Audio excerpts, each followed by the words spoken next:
एकादशी पालन करना भक्तिमय सेवा का एक अंग है। यदि कोई एकादशी पालन का अनादर करता है तो उसके आध्यात्मिक जीवन का नाश हो जाएगा। एकादशी वाले दिन एक पवित्र वैष्णव को कृष्ण के पवित्र नामामृत के पान द्वारा संतुष्ट हो जाना चाहिए। ये वचन है भगवान श्री चैतन्य महाप्रभु के, यानी स्वयं भगवान श्री कृष्ण, जिन्होंने श्रीमती राधा रानी का भाव अंगीकार करके आज से लगभग 550 वर्ष पूर्व इस पृथ्वी पर अवतार धारण किया था। लेकिन ऐसा क्या विशेष है इस आने वाली एकादशी में?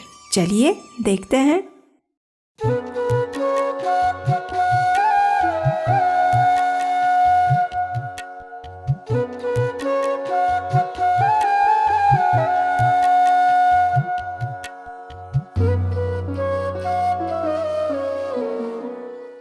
हरे कृष्णा।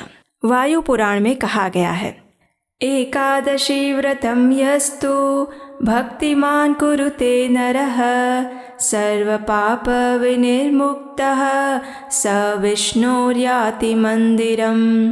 अर्थात वह व्यक्ति जो भक्तिमय भाव से एकादशी व्रत का पालन करता है, समस्त कठिनाइयों और पापों से मुक्त हो जाता है और शुद्ध होने पर भगवान विष्णु का धाम प्राप्त करता है। और ऐसी ही एक अत्यंत विशेष एकादशी तिथि यानी फाल्गुन मास के शुक्ल पक्ष में आने वाली आमलकी एकादशी। इसी एकादशी के दिन भगवान श्री विष्णु को प्रिय आंवला वृक्ष की उत्पत्ति हुई थी और इसलिए इसे हम आमलकी एकादशी के नाम से जानते हैं। इस एकादशी का दूसरा एक नाम रंग भरी एकादशी तिथि भी है। जानते हैं क्यों? क्योंकि ये होली से पहले आती है। इस एकादशी के दिन वृंदावन में जितने भी ठाकुर हैं, यानी जितने भी भगवान श्री कृष्ण और राधा रानी के मंदिर हैं, उन सभी में विशेष रूप से रंगों का उत्सव मनाया जाता है। इस दिन भगवान को रंगों से होली खिलाई जाती है और उसके साथ ही ये रंग प्रसाद रूप में भक्तों के ऊपर भी छिड़के जाते हैं। इसलिए इस एकादशी को रंग भरी एकादशी के नाम से भी जाना जाता है। तो चलिए अब हम श्रवण करते हैं इस अत्यंत विशेष आमलकी एकादशी व्रत की पौराणिक कथा का। और उसके लिए अब हम सीधे चलते हैं ब्रह्मांड पुराण के उन पन्नों में जहाँ युधिष्ठिर महाराज और भगवान श्री कृष्ण के बीच हुए संवाद का वर्णन किया गया है। उसके साथ ही काल यंत्र की सवारी करते हुए अब हम उतरते हैं युधिष्ठिर महाराज के भवन में। युधिष्ठिर महाराज ने भगवान श्री कृष्ण से पूछा, हे श्री कृष्ण, फाल्गुन मास के शुक्ल पक्ष में कौन सी एकादशी आती है? उसका नाम क्या है और ये व्रत किस प्रकार करना चाहिए?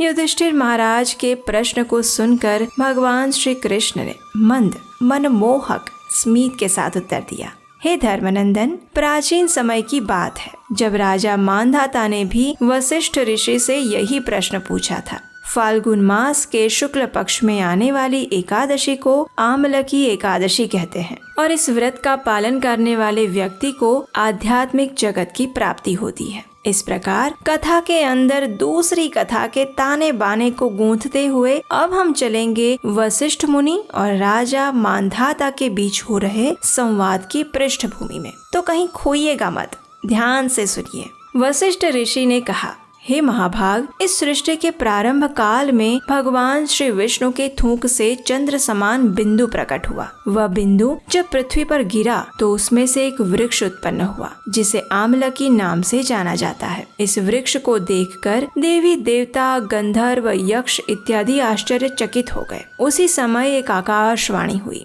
जो इस प्रकार थी, हे देवताओं, यह श्री विष्णु का अत्यंत प्रिय वृक्ष आमलकी है और आमलकी वृक्ष यानी आंवले का वृक्ष। इस प्रकार इस परम पवित्र वृक्ष की उत्पत्ति हुई। कथा का आगे वर्णन करते हुए वशिष्ठ मुनि ने कहा, एक समय की बात है जब वैदिशा नामक राज्य में चंद्रवंशी राजा पाशबिंदु राज्य करते हैं। उनका दूसरा नाम चित्ररथ भी था। राजा चित्ररथ धार्मिक और सत्य प्रिय राजा थे। उनके अंदर 10,000 हाथियों का बल था। वे अपार धन संपदा से युक्त थे और वैदिक ज्ञान की भी सभी शाखाओं में निपुण थे। इन सभी ऐश्वर्यों से युक्त होने पर भी राजा चित्ररथ अत्यंत विनम्र और धर्म परायण थे। उनके राज्य में किसी भी प्रकार की व्याधि या असंतुष्टि नहीं थी। राजा और प्रजा दोनों ही वैदिक जीवन का पालन करने वाले और हर प्रकार से सुखी थे। राजा स्वयं भगवान शिव की विशेष सेवा पूजा करते थे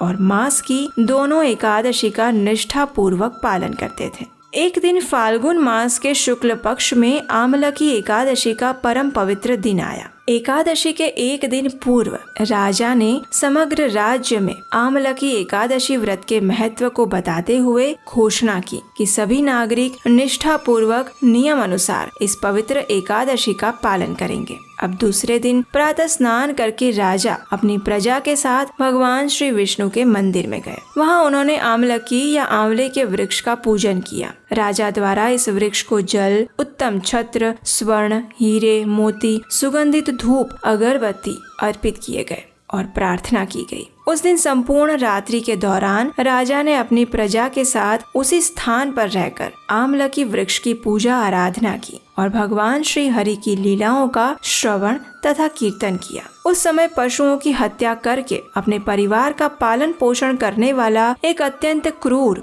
और पापी शिकारी उस स्थान पर आ पहुंचा। पशुओं का पीछा करते हुए थकान से ग्रस्त उस शिकारी ने उसी स्थान पर थोड़ा विश्राम करने का निर्णय किया। जैसे ही वह उस पेड़ के नीचे गया तो उसने देखा कि राजा अपनी प्रजा के साथ आमलकी वृक्ष की पूजा कर रहे हैं। ये देखकर उसे बड़ा आश्चर्य हुआ। इस अचरज को देखते हुए वह शिकारी उसी पेड़ के पीछे छिपकर पूरी रात्रि वहीं पर बैठा रहा और राजा द्वारा की जाने वाली पूजा को देखता रहा और भगवान श्री कृष्ण की कथा का श्रवण करता रहा। दूसरे दिन प्रातः राजा ने एकादशी व्रत का पारण किया और अपनी प्रजा के साथ वापस अपने नगर में चले गए। अब इस ओर ये शिकारी भी अपने घर वापस चला गया। कुछ समय बाद शिकारी की मृत्यु हो गई। लेकिन यहाँ आश्चर्य की बात यह है कि इतने पशुओं की हत्या करने के बाद भी शिकारी को नरक में ले जाने के बजाय उसे एक उच्च कोटि प्राप्त हुई। अपने दूसरे जन्म में यह शिकारी जयंती नामक नगरी के राजा विदुरथ का पुत्र वसुरथ बना। यह उपलब्धि इस शिकारी को केवल इसलिए मिली क्योंकि उसने अनजाने में ही आमलकी एकादशी के दिन रात्रि को जागरण किया था और हरि कथा का श्रवण किया था। अब इस जन्म में राजा वसुरथ अत्यंत शक्तिशाली, सूर्य के समान तेजस्वी, चंद्र की भांति सौम्य और भगवान श्री विष्णु के परम भक्त बने। वे अपने राज्यों के मामलों में अत्यंत निपुण थे और अपनी प्रजा को भी अपने संतान की तरह प्रेम करते थे। अब एक बार क्या हुआ कि किसी दिन राजा का रथ वन में भटक गया। आसपास पूरा जंगल था, बाहर निकलने का रास्ता मिल नहीं रहा था और इसलिए थक हार के राजा एक वृक्ष के नीचे विश्राम करने के लिए आ गए। वहां अपने हाथों को तकिया बनाकर वे सो गए। अब जैसे ही उनको नींद आ गई, उसी क्षण वहां कुछ आदिवासी आए और वे आपस में चर्चा करने लगे कि ये राजा तो हमारा शत्रु है और अभी हमारे ही विस्तार में आया हुआ है, चलो इसे मार डालते हैं। ये निश्चय करके सभी आदिवासी अपने अपने शस्त्र लेकर राजा पर प्रहार करने लगे। लेकिन सभी के आश्चर्य के बीच एक भी शस्त्र राजा को स्पर्श भी नहीं कर पाया और ये देखकर सभी लोग अत्यंत आश्चर्यचकित हो गए। अब वे दूसरी योजना सोचने लगे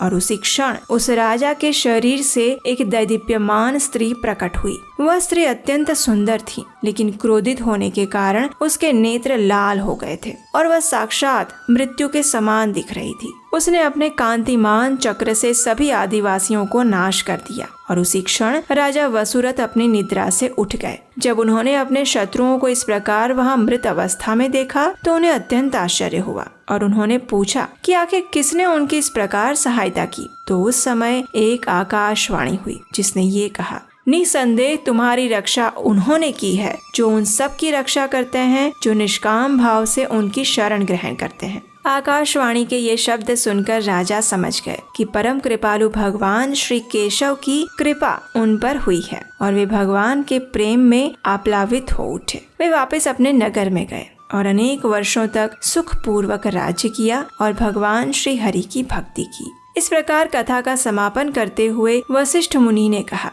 हे राजा मानधाता, जो भी इस पवित्र आमलकी एकादशी व्रत का पालन करता है वह अवश्य ही परम भगवान श्री हरि के धाम को प्राप्त करता है।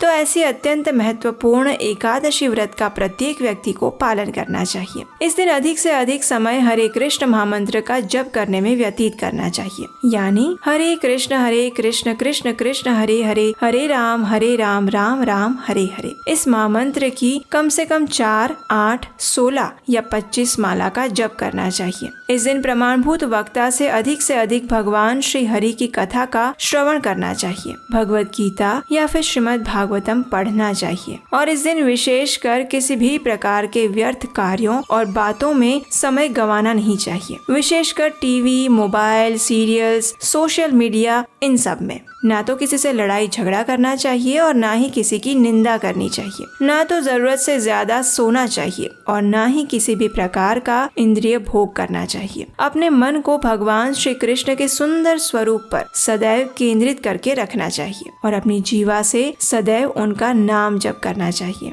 इस दिन उपवास का पालन करना चाहिए, किसी भी प्रकार का अनाज नहीं लेना चाहिए और इस प्रकार आप एकादशी के दिन अपनी चेतना को शुद्ध और सात्विक बनाकर रख सकते हैं और एकादशी का पालन कर सकते हैं। इस बार की एकादशी विशेष है क्योंकि बस कुछ ही दिनों में होली भी आने वाली है, तो क्यों ना इस होली पर जगत के स्वामी स्वयं जगन्नाथ जी को अपने घर पर बुलाया जाए। अगर आप भी उन्हें अपने घर पर आमंत्रित करना चाहते हैं तो अभी जाइए हमारी वेबसाइट नीलाचल.com पर और हमारे भक्तों की टीम द्वारा बने हुए एक्रेलिक के सुंदर जगन्नाथ जी को अपने घर पर और अपने जीवन में आमंत्रित कीजिए। और हाँ, अगर आप इस चैनल पर पहली बार आए हैं तो इसे सब्सक्राइब भी कर लीजिए, क्योंकि यही वो चैनल है जिस पर हम वैदिक कथाओं को पूर्ण प्रमाणभूत रूप से आपके समक्ष लेकर आते हैं, और वो भी बिना किसी मिलावट के सीधे शास्त्रों से। वैदिक कथाओं के प्रमाणभूत प्रचार के हमारे इस अभियान में अगर आप भी हमारी सहायता करना चाहते हैं तो स्क्रीन पर दिए गए नंबर पर आप हमें अपना आर्थिक योगदान भेज सकते हैं। तो चलिए इस आमलकी एकादशी का पूर्ण भक्ति भाव और श्रद्धा पूर्वक पालन करते हैं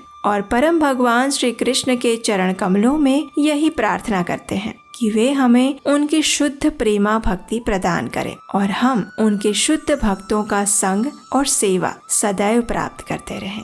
हरे कृष्ण।